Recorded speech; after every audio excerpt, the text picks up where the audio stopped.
weird. Just weird. It's so awkward. It's like I can't even look. The man's gonna do what the man's gonna do. He's super rich. He's won 6 Super Bowls as a head coach. He could have said, screw this.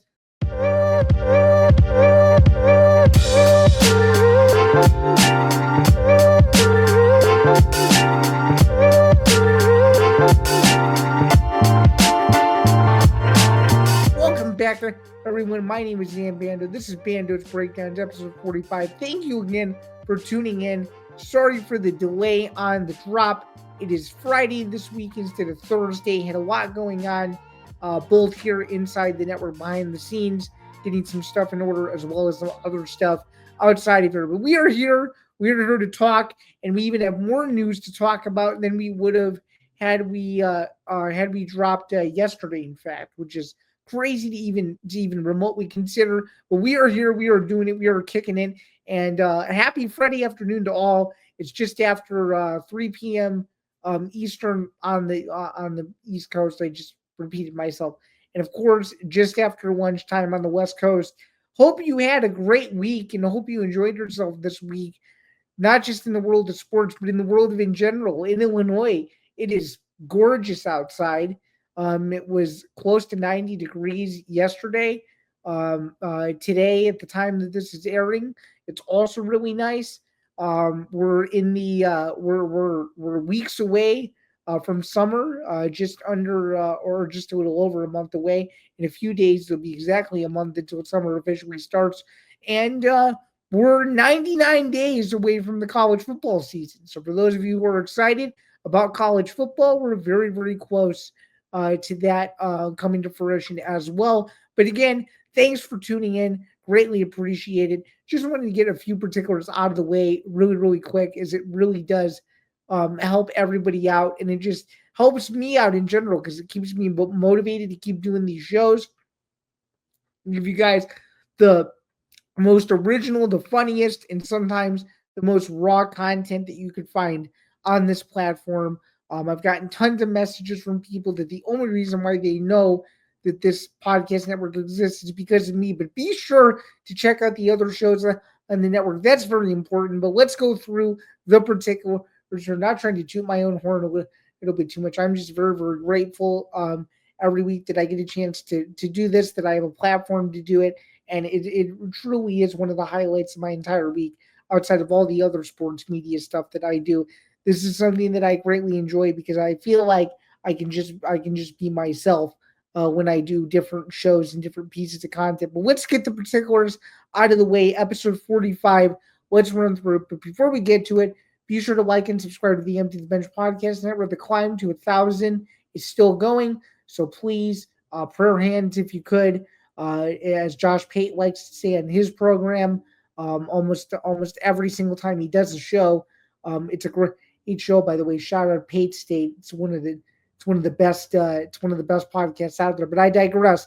Prayer hands. Please be sure to like, follow, and subscribe, and please be sure to follow the show on social media. We're trying to build up the social presence a lot more. You're seeing a lot more reels from me. You're seeing a lot more short form content. So please be sure to follow the show at Bando's Breakdown. And if you're coming from Bando's Breakdown to my personal account, even better, be sure to follow me over on my personals at ZanBando99. DMs are open. I promise I will answer as soon as I can get to it. And please be sure, again, in order to subscribe on YouTube, go to youtube.com/ETV Network. Very, very important that you guys do that. And also check out the Substack. We've officially made it free. That's where you can find all the podcast archives. We're going to be having a Substack update here shortly as to what the future of Substack is going to hold, or behold, rather. I'm not ready to announce it just yet, but I think it's going to be a positive benefit for everyone. But you'll still get the podcast archive, every show that's on the network.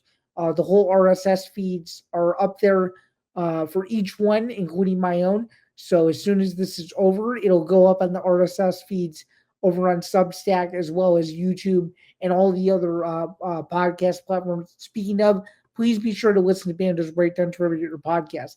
Spotify, Apple Podcasts, Acast, so much more. It's on every major podcast platform. I'm pretty positive that you could think of. I think including Podbay, a couple other ones. So please be sure if you were on your walk, if you're on your run, if you're in your car, if you're getting out of work, if you're going into work, based on what shift you have, et cetera, et cetera. Please be sure to pop me in your ear. It would be greatly appreciated.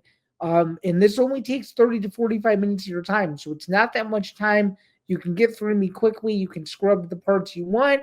If you know the show well enough, you know kind of where everything is structured, how I like to do things. So just scroll when you want to. I am going to do a better job of making sure that there is chaptering in the future. I haven't gotten that recommendation yet, but I feel like that's something that could enhance the show as well moving forward. But I digress. That's going to do it, though, for a little bit of a housekeeping intro, if you will. Let's get into the actual show itself now. Should be a fun show. Zain's overview, it's busy. We've got the NFL. We've got some potentially significant college football news surrounding Bill Belichick. We also have some news regarding the future potentially of Big Noon Kickoff. What is Fox Sports going to do? What is the Big Ten going to do? What do I think about it? Do I think it needs to go away? You'll get those answers. You'll also get my way too early thoughts on week one. That's going to be coming up in a second. Also, some major news. I've been teasing it. I haven't been able to talk about it yet, but now I find that we can talk about it because it's public. Some major news regarding the UFC event on June 28th, as well as what the heck the UFC is going to do for a pay-per-view in August. And for those of you who know me and who know this show and who know what I'm about, I am going to be fired up when I reveal what August is going to be. So I'm excited to talk about that. There's a few other additional things, but let's get to it here. The NFL schedule release has finally happened. And the big one that I want to highlight, Bears Packers, December 20th. That is a Saturday. It'll be conflicting with the college football playoff. It's a huge day of football. On that day, you got the Bears and the Packers. You have the Eagles and the Commanders. The times are to be determined as far as I'm aware. Let me just double check and make sure that I'm not nuts. Let me just make sure, because I know the schedule's been released, but I don't know if any of the times have been confirmed here. Let me just make sure. Um, okay, so yeah, so it doesn't look like it for the Bears home game against the Packers, at least according to what I can see here. But tickets are on sale for that. Tickets are also on sale for I think every single NFL game now that the schedule is up. But Bears Packers Saturday, December 20th. Jordan Love, Caleb Williams. Should be a great time. Don't know if I'm going to be there yet, but Bears Packers December vibes, always a fun time. Throw it back to 2018, last time the Bears won the NFC North Division title. They had to beat the Packers to clinch it. Green Bay was horrendous that year. Maybe, just maybe, a division title could be at stake late in the year at Soldier Field. It's been a long time since any Bears fan has said that. So I'm excited. Overall schedule reveal, though, some interesting nuggets. Tons of international games. Just as a huge note on there, they're going everywhere, it seems like. The amount of streaming services you need to watch the NFL this year is absurd. Let me just run through all of them because I don't want to misconstrue them, but I know there's at least 10 of them. So there's going to be, it's expensive to be an NFL fan. That's number one. But number two, if you want to watch every NFL game, you got to make sure that you have all of these services. So let me just make sure. Streaming.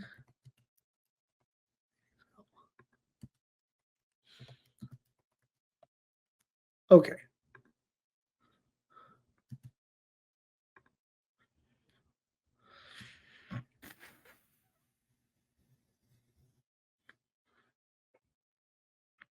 All right, here we go. So this is according to SB Nation's Matt Warren.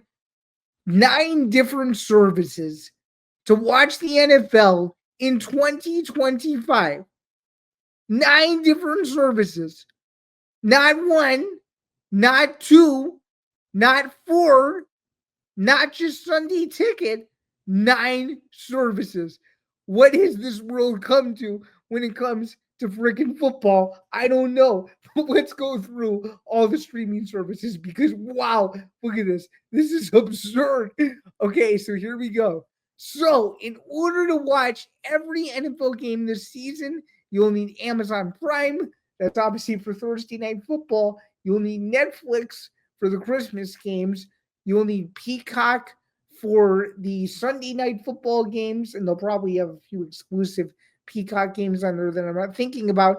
And you'll need YouTube because there will be a game on YouTube very early in the season. I actually think it's the first or second week of the year. Now that I think about it, Paramount Plus for the CBS games, the either the doubleheader window or the single window every week, based on your market. You'll need that, and you'll also need the new Fox One streaming service. The new Fox One. Fox is coming out with its own streaming service. So now, in order to get all the Fox affiliated networks, FX Fox, Fox Sports 1, Fox Sports 2, Big Ten Network, all the ones that you're thinking about, right? You need another streaming service called Fox One. Can you believe this? Can you believe this? Then of course, you can use an antenna, but that'll only get you local games. Not to mention, which he fails to broaden, NFL Sunday Ticket is absurd this year. It's stupid. It's stupid. And I'll be the first to admit I used my college student discount for as long as I could while my university emails were still active. No can do. Doesn't work anymore. Can't do it. So if you want to watch NFL Sunday Ticket, you got to pay an arm and a leg in the United States. There are other ways around watching the NFL. I'm not going to say what ways those are, but what I can tell you is if you know the ways, they're pretty damn convenient. So there's that, because holy cow, streaming service heaven is going to be a focal point in knowing where the hell, or where the heck rather, to watch the NFL action unfold. It's going to be a busy, busy year. Okay, so NFL week 1. Let's take a look at this schedule. I'm not going to give you picks because it's too early, but I will give you the games. Let me at least give you the games in case you don't know. So week 1 of the NFL regular season. Here we go, fellas. It's a big week. It's a busy week. Lock in, be prepared. Dallas versus the Philadelphia Eagles. That is the opening game of the NFL season. The Eagles will get their banner raised as the Super Bowl champions from last season. The AFC champion and Super Bowl runner-up Kansas City Chiefs will take on the Chargers. That's on YouTube. The Buccaneers, and then here's the slate for Sunday. And of course, these games will vary based on their mark. Tampa Bay goes to Atlanta. The Bengals go to Cleveland. Some interesting storylines in Cleveland. I don't need to get into those, but should be interesting. Miami goes to the Colts. If you know the scheduling video that was deleted and Tyreek Hill's reaction, that game has some heat on it. And then Panthers versus Jaguars as well. Moving further down, the Raiders go to New England. Arizona goes to New Orleans. It could be Aaron Rodgers potentially against his old team if he signs with the Steelers. We at this point in time, at this exact moment that I'm recording this, Aaron Rodgers has yet to make a decision as to where he will play NFL football this September. So who knows, by the time this airs or even next week, we will know more information. But at this particular moment, we do not. The Giants go to the Commanders. That'll be interesting. That's Abdul Carter's first game, and it's not at home. It's in DC, and the Commanders are going to be very good again. Tennessee goes to Denver. That is the new home for former Illinois wide receiver Pat Bryant. He gets a home game in his first NFL game. Excited to watch him in Denver a lot this year. And by the way, that's the first game listed in the late window. That is one of two 305 games, 305 Central. That is 405 Eastern. The other one is San Francisco versus the Seattle Seahawks. Then, of course, the big one, the one that everybody's going to be excited about, that's America's Game of the Week. it is the Lions against the Packers. And on CBS, it is the Texans against the Rams. And finally, on Sunday Night Football, the Bills play the Ravens. Huge rematch in Buffalo. Not much more to say. Lamar versus Josh Allen. Let's do it. And then, of course, Monday Night Football, my Chicago Bears. And with the story that just came out about Caleb Williams having wanted to go to Minnesota before, obviously, he was drafted by the Bears. Huge stakes Monday night. Bears Vikings at Soldier Field. What a way to cap off the week. And that is week number 1 in the National Football League. We'll have a lot more to get into as the summer rolls around. I'll start to give you predictions, over-unders, all that stuff. But it is May, my friends. It's too early to talk about that. So we're going to move on. All right. The NBA and NHL postseason. So when I was around last week, I said my NBA Finals prediction was kind of dead. And over about a week or so, it looked like it was going to die. And then it became alive somewhat again. Okay. So the Celtics forced another game. It's 3-2. And now all bets are off. Will the Knicks choke this series away? All these questions. Is Jason Tatum's injury the end of a Celtics finals repeat? My answer is no. I think this is going 7. I think this is what the NBA wants. I think this is what they're hoping for. Two highly sought after franchises. It cannot end tonight. I really don't think the series can end tonight. I really don't. Let's take a look at some other stuff in the NBA postseason, as there's a lot going on. So by the time this airs, oh, by the way, and since we were last on, the Pacers knocked out the Cavaliers to go to the conference finals as well, in case you guys weren't paying attention. So by the time this airs today, the Thunder could have already closed out Denver, or it could be a game 7 on Sunday in OKC. So that's to be determined. And then, of course, tonight, Boston goes back to MSG.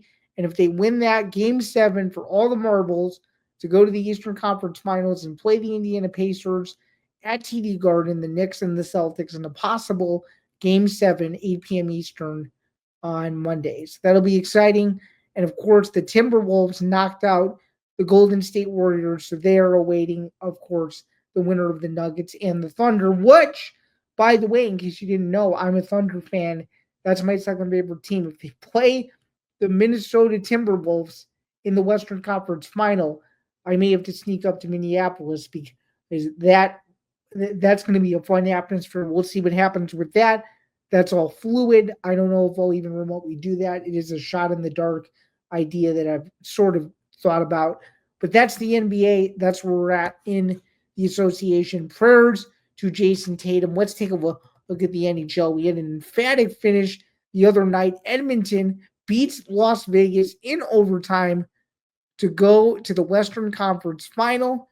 And of course, the Dallas Stars can close out the Winnipeg Jets. And by the time this airs, that series could be over as well, as the game on Thursday night is in Winnipeg. And if Winnipeg wins, they force a game 6. And by the time this airs as well, the Florida Panthers could be on the brink of going to the Eastern Conference Final. So, and this weekend, the Capitals are on the brink of elimination against Carolina. Carolina leads that series 3-1.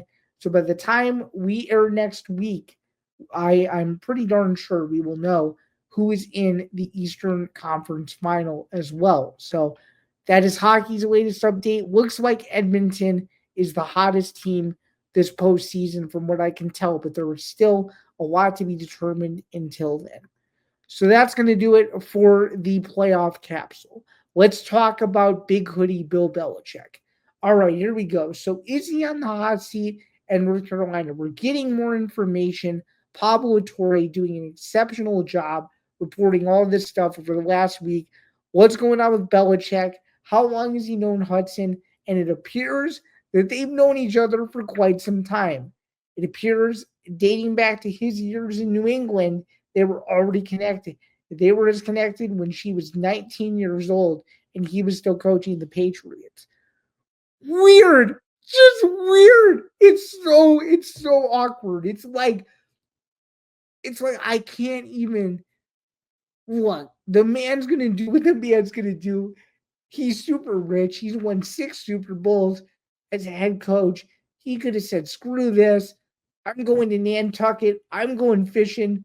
Just like on a Football Life episode, that guy loves to be. When that guy isn't focused on football, that guy loves to be lazy. This guy could have said, "Screw this. We're not coming back to coaching. We're not doing this. We're not doing that." And now he has himself all up in this public mess with Jordan Hudson. And at this point, everybody loses because North Carolina has made themselves look bad from a PR standpoint. Is he banned? Is he not banned from the facilities? That's number one. Number two, you got North Carolina stars transferring out of the program left and right. One of Ohio State's biggest transfer portal acquisitions, if you want to call it an acquisition, because that's what the transfer portal is these days. You're acquiring players based on how much money you can offer them in order to go to the school. And I don't want to hear about anybody saying, "Oh, you're misconstruing what NIL is." No. I'm not. These major sports know what they're doing. They're spending money. There's been reported earnings about how lucrative these rosters are. I don't want to hear any of that BS. That's what NIL is being used for. And if anybody wants to challenge me on that, I'm open to a civil discussion. But based on what I know and how I understand that world of things, there is money being floated around everywhere. There's probably being floated around at the time that we're recording this, and I have no idea what the heck is going on because nothing has been newly reported. And if it has, I'll go look at it later. But it seems to me like this is a mess. It seems to me like North Carolina could save its fate by letting him go, but I don't think they're going to do that. They're too knee deep in this thing. Too much of a financial risk. Early June is when that buyout decreases to, I think, $1 million. So if you wanted to walk away and say, "Screw this, I want to go be an NFL defensive coordinator," or "I want to try to go be a head coach somewhere at a local high school," or "I want to go do something else," he can realistically do that. So at this point, is he on the hot seat? I don't know. But is he a PR disaster still? Yeah, I think so. And I also think his answers at the ACC coaches meetings that premiered, I think it was a couple days ago. Just a weird interview, man. I did not understand it. Too generic, too basic, too many PR canned answers to try to save his fate, and I didn't like it. Period. So there's that. All right, let's talk about some other contracts. Bret Bielema and Brad Underwood get their extensions. Both are 6 years. Bret Bielema $7.7 million annually. Brad Underwood $4.4 million annually. And I just want to say, and I know I don't have the proper attire to say this, it's a big week for Illinois sports, man. You have to understand something. When I went to school there from 2018 to 2022, I had to endure a 4-8 2018 season. This is for football. 6-6 in 2019, 2-6 in 2020. Horrible. Then Bret Bielema comes in. His first year he goes 5-7, but he wins some great games, including the 20-18 multiple overtime game, homecoming, Penn State, in-state college, Peters to Washington. Every Illinois fan knows it. It's one of the most iconic plays in recent Illinois history. Everybody saw it. It was the longest game in college football. Everybody knew that. Everybody saw that. 2022, 8-5. The Waggles. Respectable season. 2023 had a defensive drop-off under Aaron Henry in his first year. Went 5-7, lost tons of heartbreaking games that they were able to flip around, go 5-1 in one-score games, go 10-3, win the Cheez-It Citrus Bowl, and have a chance for upward momentum, like legit upward momentum, possible college football playoff aspirations for the first time in the CFP era, but the first time legitimately to contend for a national title in over 20 years. Brad Underwood, on the other hand, 5 consecutive NCAA tournaments, 6 if you count COVID, tons of talent everywhere. Ayo Dosunmu to the NBA. He's sending Kasper Siakachonis and Will Riley to the NBA. Terrence Shannon Jr. to the NBA, currently in the playoffs of the Minnesota Timberwolves, can acquire talent like it's nobody's business. Look at the Balkan takeover that they've had this offseason. It's unbelievable what this program has been able to do. It's a new team every year. Elite Eight 2 years ago, round of 32 last year, only getting better, stacking their schedule, recently announcing games against Alabama at the United Center in November and Tennessee and Nashville at the Bridgestone Arena in December. Are you kidding me, Brad Underwood? I mean, you want to talk about a non-conference slate that is going to be ballistic, and it's going to be super, super challenging. NCAA tournament style challenging to see where this team really is. Couldn't be more excited. And on top of that, back to the football side, Western Illinois, week 1, Friday night, no school to worry about. Sign me up. Oh my goodness. It is a wonderful time to be in Illinois sport, not just an Illinois sports fan. If you are a beat reporter, if you are on this beat, if you covered this program in any way, there's no way you can't be excited about the trajectory of the 2 biggest sports at that university. There's no other way about it. This is the best Illinois era, at least so far of my lifetime, and maybe the best era that I will ever see, because when these guys retire, based on what their contracts look like and based on the further details that I have received in their respective press releases, they're going to be old, man, and they will be very, very hard to replace. So cherish these guys while you can. They're the best coaches for these jobs. Shout out Josh Whitman for getting these 2 done, because these 2 deserve to be champagne lifers. And I also think that these 2 need street signs named after them. It'll only do them wonders moving forward. So that's something else to keep in mind as well. All right, let's move on. Michael Jordan goes to NBC. It's going to be a new look NBA over the next several years, and Michael Jordan will be on the desk. Good for him. I hope he can provide some insightful analysis. Should be a fun time for MJ. Not the biggest fan of his antics off the court. I think he's a very self-centered individual at times, but I do think he obviously knows ball. He's the GOAT. It should be a fun time. It'll make casual basketball fans, at least casual NBA fans, myself included, want to tune in because he is a name. All right, let's talk about a few other things before we have to take a quick break, before we wrap up the show. We're going a little over, so let's run through some of these really quick. And again, I apologize for kind of going over. I spent a lot of time on some of these topics, but we will be at the home stretch shortly. Big noon kickoff, Ohio State takeover. Week 1, they play Texas, and in the final week of the regular season, week 14, obviously, of course, it's the game, Michigan, Ohio State, this time in Ann Arbor. So something to bear in mind there as well. Should be a fun time for Ohio State as they try to win back-to-back national titles under Ryan Day. Just a quick note here, the college football playoff versus the NFL. It'll be competing against each other to start the opening round of the college football playoff. Crazy stuff. I never understand why both of these conglomerates do this. I think college football should be on Saturday and the NFL should be on Sunday. No other discussion about it. College football is king of Saturdays. I think the NFL taking over college football, putting games on at the same time, to me just doesn't make a whole lot of sense. All right.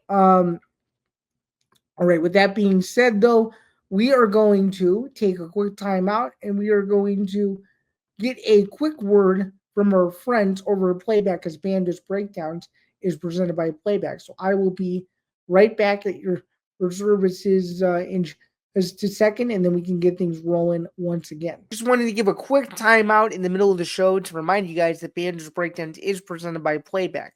I teased it a little bit earlier that there was an announcement coming, and sure enough, without further ado, here we go.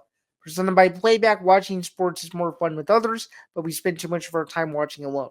Playback is a virtual space where communities can stream live sports together with everyone perfectly synced up. Creators can hop on stage, deliver their own play-by-play analysis and commentary, and invite viewers up for Q&A. Playback makes watching sports fully interactive and a social experience. From playing fantasy sports, repping your favorite players and teams, and watching with the commentators and communities you care about.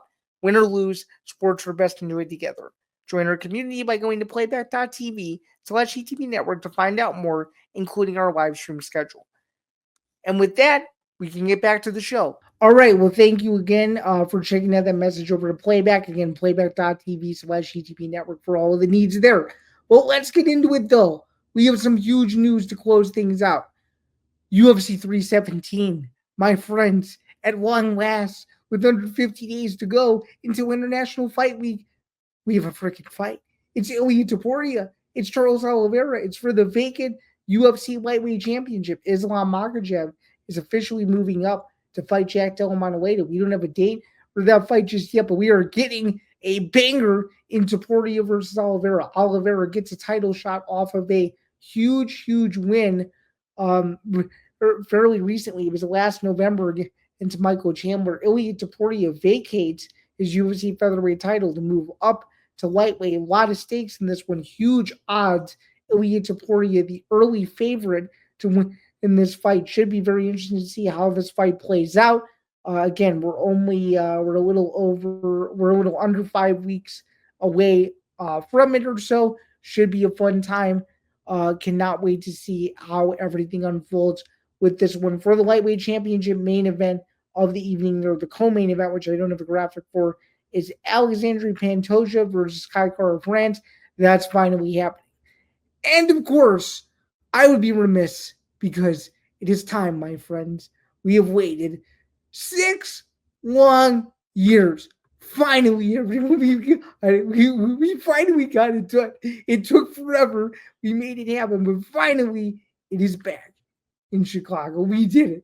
It is Dricus du Plessis versus Hamza Chimaev, August 16th. Should be a huge fight at the United Center. Very much looking forward to seeing how this one plays out. Don't have a pick for it yet, but this fight is going to be massively viral. Social media is already buzzing about it. I can't wait for it. It should be a complete and utter thriller. Can hardly wait to see how that one plays out. And again, tickets don't go on sale, or at least the pre-sale for those who are interested in attending the fight does not go on sale until June 12th. So stay tuned for more info on that. It's going to be a very tough ticket to get. Probably the biggest fight the UFC has brought to Chicago or Illinois, period, as they've been bringing fights to the state of Illinois since October of 2018. And it's also the third middleweight title fight in the state of Illinois. The other two were Anderson Silva versus Patrick Cote. Then the other one was Robert Whitaker versus Yoel Romero at UFC 225. So there was that. UFC 319, August 16th. Don't miss it. I will be in the building for it. Cannot wait. Very quickly, UFC 315. Very boring card. Just quickly, though, Bilal Muhammad no longer the UFC welterweight champion, losing a unanimous decision to Jack Della Manuela in a very good fight, but again, overall an underwhelming card. Again, Jack Della Manuela gets Islam Makhachev next. Bilal Muhammad goes back to the drawing board. That's his first loss since 2019. Jack Della Manuela has now won 18 in a row. Congratulations to him. Also, Valentina Shevchenko retains her flyweight title against Manon Fiorot. All right, just to wrap up here, UFC Vegas 106 main event, Gilbert Burns, Michael Morales. Must win for Gilbert Burns. Even though Gilbert Burns is the underdog, I got to take him. Michael Morales just doesn't have enough big fight experience. Gilbert Burns knows the apex. He lost there about a year ago or so, or nearly a year ago, to Sean Brady, and I think he knows better this time around. It's the only good fight on the card. 5 rounds in the main event, an early start for this one. You can catch it on ESPN Plus exclusively, but I like Burns by decision. Very prepared to be wrong. And then finally, to wrap up with the last 2 here, one thing I saw this week, Matt Painter on the transfer portal, he calls it like it's dating in 8th grade. You have them for 3 to 6 months, then they go away. Then you got to start over again, find a new day. I think it's very much relatable. I think it's the world these days. It's the world we're living in. It's crazy. It doesn't make sense. I'm not a huge transfer portal guy either, so I stand with Matt Painter in that opinion, and I'm sure many of the other old school coaches, including Tom Izzo, would as well. And finally, really quick, it's not going to be as hot as I thought it was going to be, but Zinger, big noon kickoff. Should have listened to the fans. And what I mean by that is, if you want a top five matchup like Ohio State and Texas in prime time, give the fans what they want. Thursday night football has been adjusted to not be played on Thursdays sometimes, but branded as Thursday night football. It's happened. Monday night football goes on a random day. You can make adjustments for the fans, big noon kickoff. You can make adjustments, man. You can have Gus Johnson and Joel Klatt, but don't throw something down people's throat that they don't want to be thrown. So that's all I got to say. No errors this week. And again, that's going to do it for episode 45. I had a complete blast doing this. Thanks again for doing it. Very, very much appreciated. I appreciate all of you. You guys are the best. This was a great show, and I'm sorry for the delay, but hopefully you enjoy this Friday drop. And if you like more of this stuff, be sure to subscribe. You can do so, youtube.com/ETB Network. And for everybody here at the network, for myself, Zain Bando, I will see you guys next week. We will be back on a normal schedule, Thursday, 3 Eastern, noon Pacific, for episode 46. It's going to start to be a bit of a dry period here, but bear with me. We'll have more fun stuff to talk about. Until then, I will see you guys soon, and have a good one.